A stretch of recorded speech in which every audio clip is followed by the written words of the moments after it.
오늘도 말씀을 함께 대하는 여러분들을 진심으로 축복합니다.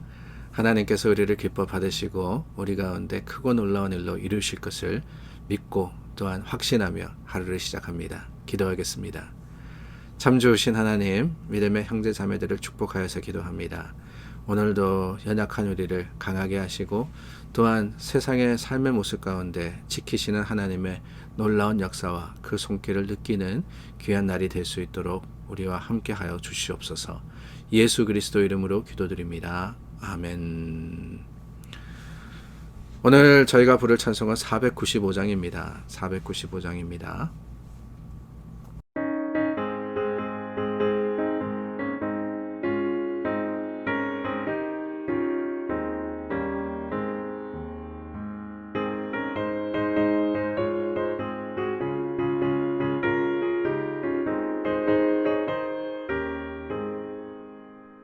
혹시 거둘 자가 없는 이때에 누가 가서 거둘까? 내가 어찌 게으르게 앉아 있을까? 어서 가져와 들어. 보내주 보내소서 보내소서 보내주 보내소서 보내소서 제단 숲을 내 입술에 대니 어찌 주저할까? 주여 나를 보내주소서.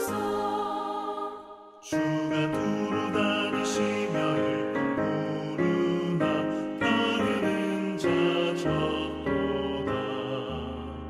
보라 주의 사랑하는 익은 곡식을 어서 거두러 가자. 보내주 보내소서 보내소서 보내주 보내소서 보내소서 제단 숲을 내 입술에 대니 어찌 주저할까? 주여 나를 보내주소서.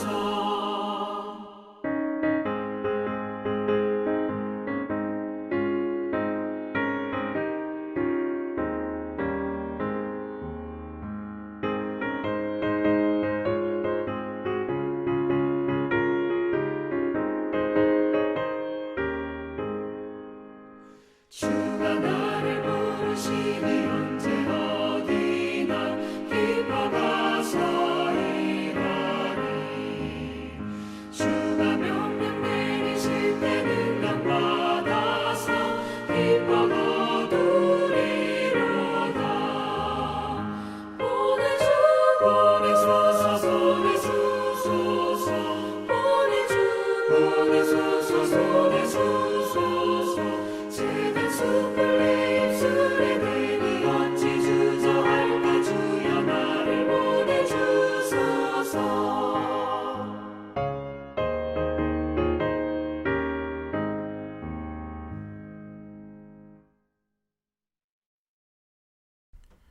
요한복음 4장 27절서부터 42절 함께 나누겠습니다. 이때 제자들이 돌아와서 예수께서 여자와 말씀하시는 것을 이상히 여겼으나 무엇을 구하시나이까? 어찌하여 그와 말씀하시나이까? 묻는 자가 없더라. 여자가 물동이를 버려두고 동네로 들어가서 사람들에게 이르되 내가 행한 모든 일을 내게 말한 사람을 와서 보라. 이는 그리스도가 아니냐 하니 그들이 동네에서 나와 예수께로 오더라. 그 사이에 제자들이 청하여 이르되 랍비여 잡수소서. 이르시되 내게는 너희가 알지 못하는 먹을 양식이 있느니라. 제자들이 서로 말하되 누가 잡수실 것을 갖다 드렸는가 하니 예수께서 이르시되 나의 양식은 나를 보내신 이의 뜻을 행하며 그의 일을 온전히 이루는 이것이니라. 너희는 넉 달이 지나야 추수할 때가 이르겠다 하지 아니하느냐. 그러나 나는 너희에게 이르노니 너희 눈을 들어 밭을 보라. 희어져 추수하게 되었도다. 거두는 자가 이미 삭도 받고 영생에 이르는 열매를 모으나니 이는 뿌리는 자와 거두는 자가 함께 즐거워하게 하려 함이라. 그런즉 한 사람이 심고 다른 사람이 거둔다 하는 말이 옳도다. 내가 너희로 노력하지 아니한 것을 거두러 보내었노니 다른 사람들은 노력하였고 너희는 그들이 노력한 것에 참여하였느니라. 여자의 말이 내가 행한 모든 것을 그가 내게 말하였다 증언하므로 그 동네 중에 많은 사마리아인이 예수를 믿는지라. 사마리아인들이 예수께 와서 자기들과 함께 유하기를 청하니 거기서 이틀을 유하심에 예수의 말씀으로 말미암아 믿는 자가 더욱 많아 그 여자에게 말하되 이제 우리가 믿는 것은 내 말로 인함이 아니니 이는 우리가 친히 듣고 그가 참으로 세상의 구주신 줄 알미라 하였더라. 참 놀라운 일이 벌어지고 있습니다. 예수님을 만났던 사마리아 여인, 그 수가성의 여인이 예수님을 증거하게 됩니다. 동네로 들어가서 사람들에게 외칩니다. 그 사람들에게 뭐라고 외치느냐, 다른 게 아니라 와서 보라 라고 외쳤습니다. 29절 말씀이죠. 와서 보라, 이는 그리스도가 아니냐. 와서 보라. 이 와서 보라 참 익숙합니다. 어디서 많이 들었던 말입니다. 언제 들었느냐, 다른 게 아니라 예수님께서 제자들을 부르실 때 빌립이 나다나엘에게 가서 뭐라고 전했느냐, 예수라는 사람을 와서 보라라고 전했습니다. 그의 나다나엘이 예수님께 와서 나다나엘과 예수님과의 대화를 우리가 기억하고 있죠. 오늘도 같은 표현이 나오는 거예요. 사마리아 여인이 와서 보라 그랬습니다. 동네 사람들에게 나아가서 와서 보라. 내 모든 것을 알고 있는 참 대단한 분이 여기 있다. 그가 그리스도가 아니냐. 이 아니냐라는 것은 그리스도이심을 자신이 알고 있고 확신한다라는 표현입니다. 그래서 사람들이 예수님께로 나왔습니다. 저는 오늘 이 말씀의 과정을 보면서 이게 바로 전도가 아닌가, 이게 바로 우리가 해야 하는 말씀 전파의 사명이 아닌가, 그 과정이 아닌가라는 생각이 들었습니다.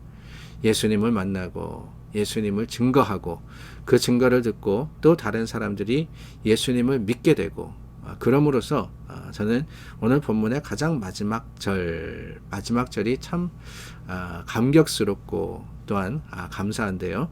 다른 게 아니라 이제 우리가 믿는 것은 내 말로 인함이 아니니 우리가 친히 듣고 그가 참으로 세상의 구주인 줄을 알았다라고 그 수가성 사람들이 고백을 했던 거예요.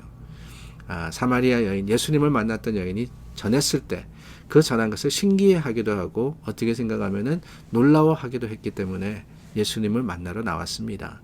그런데 전에 들었던 그 예수님을 직접 만나고 그 말씀을 듣고 그럼으로써 우리가 이제는 깨달아 알았다라고 할 때 예수님을 만난 그 한 여인만이 아니라 또 다른 많은 사람들이 이 여인의 초청으로 인해서 구원에 이를 수 있었던 것, 복음을 깨달을 수 있었던 것은 참으로 감사한 일이 아닐 수가 없는 거예요. 이러한 역할을 우리가 감당할 수 있기를 원합니다. 우리도 만난 예수님이 계시지 않습니까? 우리의 삶에 찾아오신 예수님이 계시지 않습니까? 우물과 같은 그 척박한 상황 속에서 참 힘들고 외롭고 어려운 상황 속에서 우리를 위로하신 하나님이 계시지 않습니까? 그 하나님이 나의 하나님이기 때문에 내 마음에만 모시고 있는 게 아니라 우리가 해야 하는 것은 무엇이냐, 또한 그의 도움을 필요로 하는 많은 사람들에게 전하는 거예요. 전할 때 예수님은 또한 그들을 만나주시고 예수님은 나만 위로해 주시는 게 아니라 온 세상을 위로하시는 하나님이 되시는 겁니다. 이 놀라운 축복의 역사를 오늘 우리도 우리 삶의 모습 가운데 드러내고 또한 증거하는 믿음의 사람이 될 수 있다면 얼마나 좋겠습니까? 오늘 주님께서 우리를 만나주십니다. 이 시간 또 말씀으로 만나주시고요. 기도할 때에도 성령으로 우리를 만나주십니다. 그 만난 주님 어떻게 하시렵니까? 여러분들만 감사하고 감동하고 마시렵니까? 그게 아니라 나가서 전할 수 있는, 한 사람에게라도 전할 수 있는 오늘 하루가 될 수 있기를 간절히 소망합니다.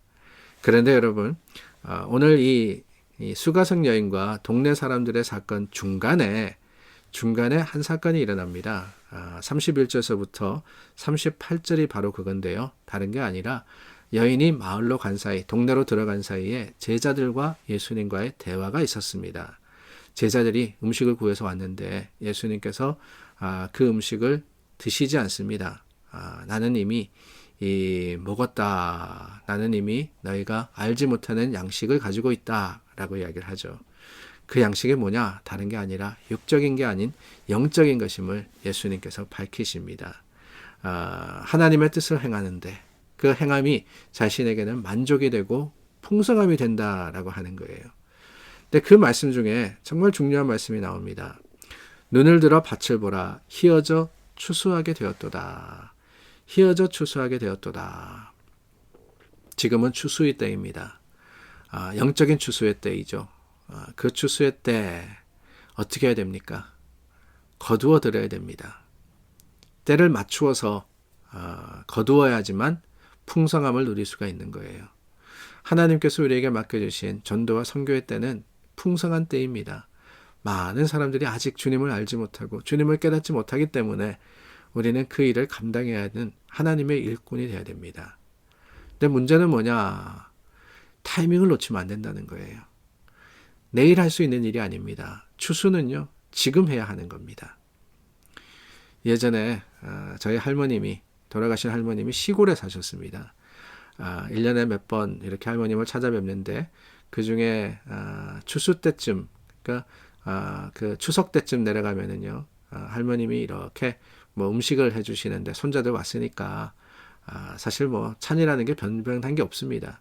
근데 지금도 기억나는 게 뭐냐면은 그 주신 것 중에 그 참깨, 그 깻잎 있지 않습니까? 깻잎이 이제 다 피고 난 다음에 나중에 질 때쯤 되면은 그 꽃이 피고 그리고 그 꽃을 통해서 깨가 생기는 거예요. 근데 그 타이밍을 잘 맞추면은 그 꽃잎 그 생기는 그것을 꺾어다가는 거기에 이 풀을 발라다가 튀기면은 얼마나 맛있는지 모릅니다. 깻잎의 고소한 향과 그리고 그 상큼한 맛이 나오는데 사실 이게 참 힘들어요. 저도 뭐 저희 집에 예전에 뿌려놓은 깻잎이 매년 납니다. 그래서 가을쯤 되면은 그 꽃을 볼 때마다 할머님이 기억이 나서 한번 해볼자 그랬는데 이게 언제 꺾느냐가 따라서 참 다르거든요. 여전히 꽃이 피어 있을 때는 아직 꺾어서는 안 됩니다. 꽃만 먹게 되니까. 근데 그 꽃이 지고 바로 깨가 탔을 때, 근데 또 너무 오래 기다리면은요, 이게 말라지는 거예요. 그래서 그 타이밍을 딱 맞춰서 꺾어다가는 그리고 해먹어야 되는데 이거 맞추기가 힘들어서 그냥 지나가면 1년을 또 기다려야 되는 거예요. 추수의 때는 그렇습니다. 기한이 있습니다. 타이밍이 있는 거예요. 오늘 하나님이 우리에게 맡겨주신 사명과 사역은 그것을 행할 기회가 바로 오늘인 것을 우리는 기억해야 합니다. 때가 되었다고 했습니다. 희어져 추수하게 된다고 했습니다. 하나님이 추수꾼을 보내셔야 되는데 누가 갈꼬? 저와 여러분 오늘 그 사명을 감당하기를 기뻐하는 믿음의 사람들이 될 수 있기를 간절히 소망해 봅니다. 기도하겠습니다. 참 좋으신 하나님 감사합니다. 하나님께서 우리를 부르시고 우리를 보내십니다. 사마리아 여인과 같이 또한 추수의 때 많은 사람들에게 와서 보라고 할 수 있는 믿음의 용기를 우리에게 허락하여 주시옵소서. 예수님 이름으로 기도드립니다. 아멘.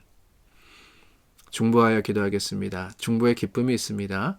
하나님께서 들으시고 이루어 주실 때 내 문제가 해결되는 것 이상의 큰 기쁨이 있음을 우리가 기억하며 오늘도 다시 한번 중보하여서 서로를 축복하겠습니다.